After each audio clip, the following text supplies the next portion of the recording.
Hey,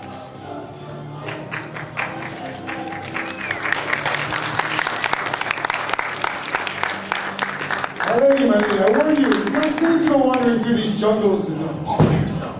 You need your guide, your protector, your man. Buddy, what are you talking about? I was just in the gaming room. That's exactly what I mean. Dangerous jungles. No, it's just a little ripe in there, but they've got a Shadowrun LARP going on. It's really, really fun.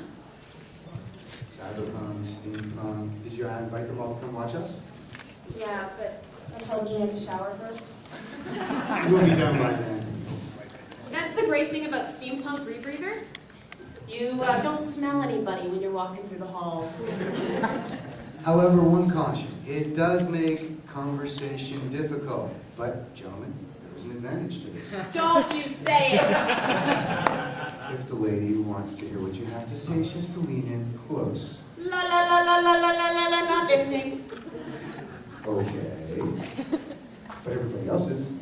True. They don't have a choice. Speaking They have an audience. of walking through the halls. This was a risk we took when we were going to do our second prize giveaway of this show, and it actually worked out. We were hoping somebody was going to show up in the audience with steampunk gear.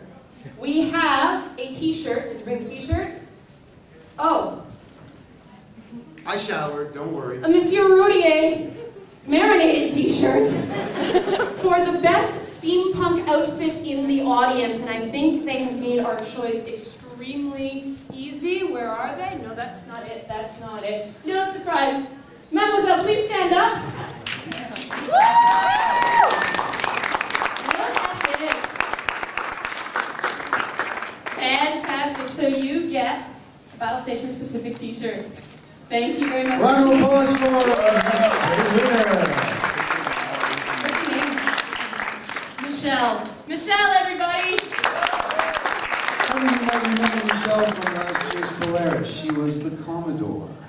And again, she's been doing steampunk fashions for a long time, and she has such an exquisite eye for detail that I would say our hats off to you, but you really don't want to see my hair after I've been wearing a hat for a couple hours. So, I bow to your superior sewing skills. After Michelle's made us all look bad, let's try to redeem ourselves. We're going to kick this off with Phineas Flensing, Esquire.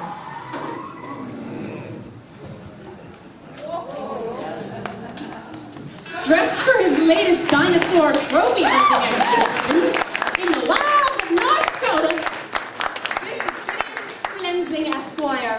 On his face, he wears the latest Osterman's patented rebreather dust mask and is topped with a Feldman's Western great hat with a heavy belted headband. His primary weapon of choice for the excursions is the behemoth brand auto-reloading pump gun. The 1898 Stream-driven model. As a sidearm, he does carry one of Colonel Spaulding's custom-fashioned 55 caliber scope-sighted revolvers. Reasonable personal defense in a somewhat rough part of the country. Jody, his guns are much bigger than mine. His guns are bigger than all of mine. That takes a real man to admit that, doesn't it? Anyway, at his breast, he wears a personal St. Elmo's fire emitter of his own design, useful for keeping unruly prey and mosquitoes at a reasonable distance with a humane amount of paralyzing galvanic energy. And ladies, we did want to point out to you, yes, we are referring to men's breasts. Mr. Fleming first made his way to America in the 1880s and quickly recognized an emerging market and opportunities for revenue generation. The rumors of his evading imprisonment in England are apparently unfounded. But his past, nonetheless, remains shadowy. An inventor and adventurer, he made his fortune by lending his technological expertise to the growing railroad companies, improving upon automatic locomotive braking systems and developing an automaton-operated mathematical railroad switching system, the combined effect being the savings of tens of thousands of lives by the avoidance of head-on railway collisions, and the death of one MC that had to read that.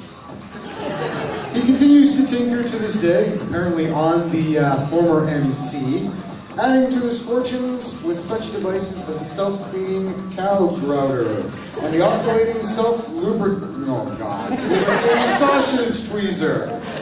In his spare time, he enjoys big game hunting. Apparently that is tied into the oscillating, self-lubricating sausage tweezer. Of wild dinosaur preserves in the Dakotas and dirigible racing. Thank you, Phineas Flensing, Esquire. Remember, it's not the size of the gun that counts, it's how you use it. Up next, to prove our point, this is Lisa, the female frontiers woman.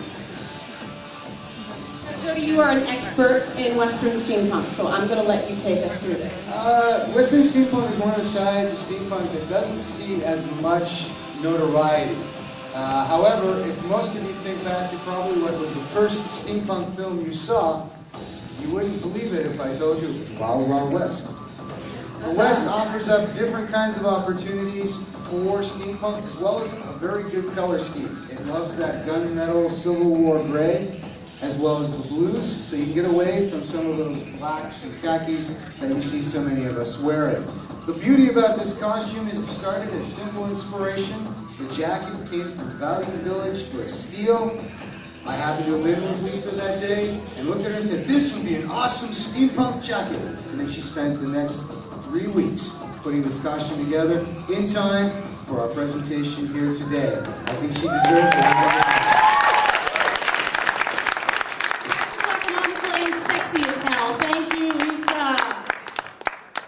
Where's our gruesome twosome?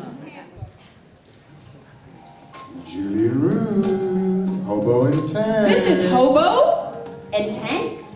Founding members of the SSAP, an adventuring society that started as a dare and turned into a collection of characters with very stylish outfits and very silly names.